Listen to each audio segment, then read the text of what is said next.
it was finally time to do a new video. All right, I hope everybody's doing well in the new year. And it's been about a week since I did my last video, and that was by design. There has been so much information and disinformation being slung all over the internet, all over different types of reporting websites, that I said, I'm just going to sit back. I'm going to see what happens for the next week, and then finally put up a video. So here's where we are at. The big movement right now is to sell the Snyderverse to Netflix. That is the last thing I'm going to talk about today. I'm going to talk about what could possibly happen with this, what will and won't work, and what people do not understand about licensing and kind of how things work. But first, I wanted to address my last video. As soon as I posted it about Wonder Woman not being part of the new DC universe, and also you've got, the Flash possibly staying on, everybody came on and said this has been debunked by James Gunn. James Gunn has been kind of silent, but he did come out. Like, as soon as I got that video up, stuff started happening. And so I said, I'm going to wait before I report on anything else to see if anything else happens. And there really hasn't been a whole lot that's happened. He did come out. So James Gunn did come out and definitively say that Wonder Woman is definitely part of the plans moving forward. But he did not confirm and did not deny that he basically said he doesn't know what's going on with Ezra Miller, which is bullcrap. He knows exactly what's going on with Ezra Miller, and I do believe he is going to be staying on, but James Gunn didn't want to talk about that. He also revealed that the first phase of their plan will be released this month. So he said, and he's also in the process of being a third of the way through, done through writing a brand new unannounced TV show for HBO Max. And or unannounced DC show, basically. We don't know where it's going to play, but what are they going to let this guy freaking do everything? He is the biggest failure that has come into the DC universe since they created the whole DCEU. There's no doubt about it. The Suicide Squad movie made crap money. And I don't want to hear the excuses that it was during the middle of a pandemic, yada, yada, yada. There were other films that got released on HBO Max and in theaters that did much better than Suicide Squad. The fact is, after Aquaman got released, people lost interest in the whole universe because of what Hamada was doing. It's a fact. You can see it by the numbers. You can see it by how many people went to the theaters. And it is a fact that everything up until Aquaman, more people were in the seats and interested in these characters. It's a fact. You can't deny it. I don't want to hear, Man of Steel didn't make that much money. Batman versus Superman, even though it's $1 billion or close to it, it didn't profit enough. Aquaman did make over $1 billion. People were interested in these movies until Aquaman ended. They changed regimes, and then Hamada came on and wanted to get rid of the Trinity and just bring in Batgirl, Supergirl, all-female Trinity. It's a fact that people lost interest. There's no question about it. Now, they're going to continue to tell you that most of the DC fans were in the minority who want things restored to the way they were with those actors. So he did come out and kind of debunk, but pretty much confirm that Ezra Miller is going to stay, in my eyes, by not denying it. There's other things that are going on behind the scenes as well. You have Greg Berlanti, who, was kind of the head of all of the CW shows. He just signed a new blockbuster deal yesterday with Warner Brothers Discovery. He's going to be around for the next 5 years in a blockbuster deal. What this confirms to me is that they are going the cheap route. I don't want Arrowverse cheapness in the movies or the TV shows. I want to see something amazing. I am fully convinced we're not going to get that with James Gunn. I don't care what he produces. And I'm going to show you here in a minute what people are putting out there on the internet about it being phase one. And this picture has been going around for the last couple of days, and Warner Brothers Discovery has been completely silent. So that's going to be the very last thing that I talk about, and I'll actually show that picture. But before I do that, I want to talk about the new movement, which is to sell the Snyderverse to Netflix. And I want to talk about what could possibly happen and what people don't understand. You are hearing people on both sides of the fence talk about this, saying, "Oh, that can never be done. They can't give those characters or let those characters continue on Netflix." Yes, they can. You have to understand that Warner Brothers Discovery owns DC Comics. They can license these characters out however they want. They could have 40 different Batmans running around on different networks. They own those characters. They can license them out, which actually makes them money. We all know that Warner Brothers Discovery is in the hole by like $40 billion or some crazy amount. It would be smart for them to license these characters out. So we could technically have the DCU that Gunn is creating in theaters, and we could have the Snyderverse on Netflix, and they do not interfere with each other. They are separate entities and could be funded differently. Netflix would actually foot the bill and pay Warner Brothers Discovery to be able to use and create content on Netflix.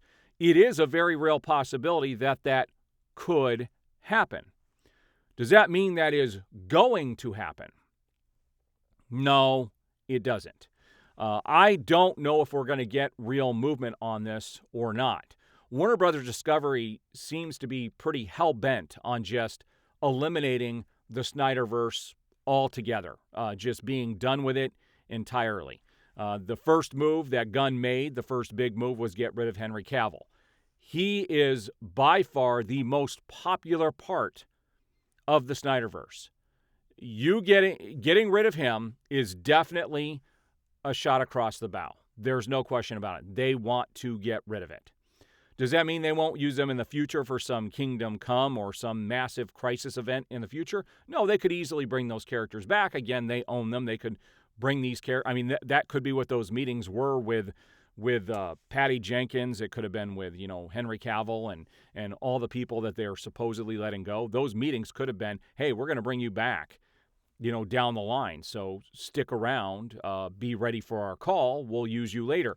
That is a very real possibility, and I do believe that that is something that Gunn is planning for the future. Now, we won't know that for a long time. We can all speculate right now, but nobody knows. The first phase hasn't officially been released or information on it just yet, but it is coming this month, and I will be covering it. So it's nice that people are backing this and want this to happen. If you're on Twitter, you'll see the sell the Snyderverse to Netflix movement going on, and it's great. So anybody that tells you they can't do that, they can. They own those characters. It's kind of why all of the cartoons and stuff are leaving HBO Max, because they're going to be moving them and licensing them out to Netflix. So Netflix is basically going to pay a premium to have those on their service, which makes Warner Brothers Discovery money. They could do that with the whole Snyderverse and have them separate from the movies. But here's why I don't think that's going to happen. I think they know that the Snyderverse would be more popular than what Gunn is doing. I don't think they want to compete against each other for an audience. They're afraid. I do believe they're afraid of what's going to happen if they do that, and the Netflix stuff is wildly successful and the movie stuff continues to make crap money, as seen, by the Suicide Squad that was released a couple of years ago. You can make all the excuses you want. There were other films on HBO Max that got released day and date at theaters and at home, and they did better than the Suicide Squad did. It is a fact that people lost interest in what the DCEU was doing post-Aquaman.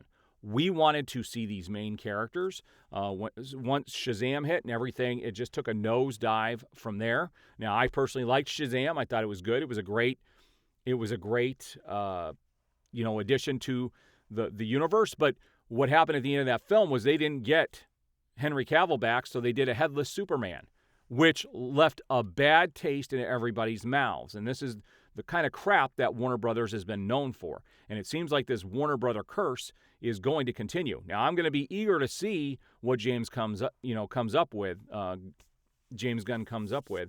but I don't think it's going to be anything incredible. I do not see them being able to top. You know, what Zack Snyder started was something completely different. If the studio would have stayed out of his way and let him do what he was doing, we would have had something amazing, and we wouldn't be where we are today. And it's a fact that they messed with his movies. Batman vs. Superman had so much cut out of it, completely changed the narrative. Everybody agrees that the ultimate cut is so much better. Zack Snyder's Justice League is so much better than what got released in theaters, what Warner Brothers decided to release. They completely changed Suicide Squad from David Ayer. Now there's probably never a chance that we're going to see his cut. And it's just a shame that Warner Brothers decided to sabotage this from the beginning, but they're digging themselves a grave that I don't think they're going to be able to get themselves out of.